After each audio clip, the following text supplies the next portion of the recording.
Assalomu alaykum kuzatuvchilarim, qalaysizlar? Yaxshimisizlar? Mazanglar yaxshimi? Ro'za ayyominglar bilan charchamayapsizlarmi? Ro'zalar bilan.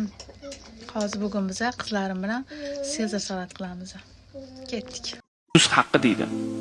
Tuz haqqi nima degani desa, tuz haqqi ayoli bir oy ro'zada eriga narsa tayinlaydi, iftorlik tayinlaydi, saharlik tayinlaydi. Biz tarovihdan boramiz, charchab qop, zo'rg'a yeyishlikka yarim soat qolganda inqillab turamiz. Ayoli tayinlaydi. Bir oy tayinlaganda haligini nima qilar ekan? Oxirgi 10 kunligida bir parcha haligi tillani olib turib, ozgina tillani olib turib ayoliga sovg'a qilar ekan. Tuz haqqi der ekan. Shu bir oyda sen mana shu Ramazon oyida ona, ayolim shuncha tayyorgarlik ko'rdinglar.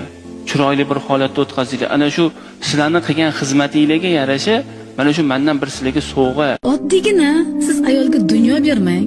Siz ayollarga Fransiyaga bilet olib Eyfel minorasiga olib bormang. O'tirasingda. Nimaga? Qalbingda nima bor?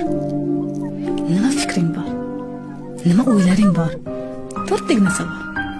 Ya'ni albatta to'rtta savolning javobi ehtimol 40 daqiqa bo'lar.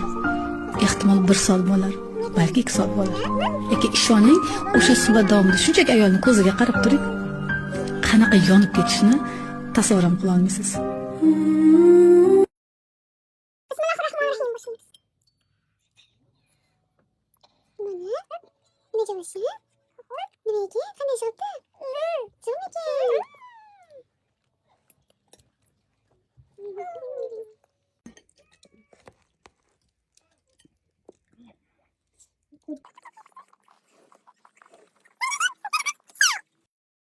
Let's go to friends.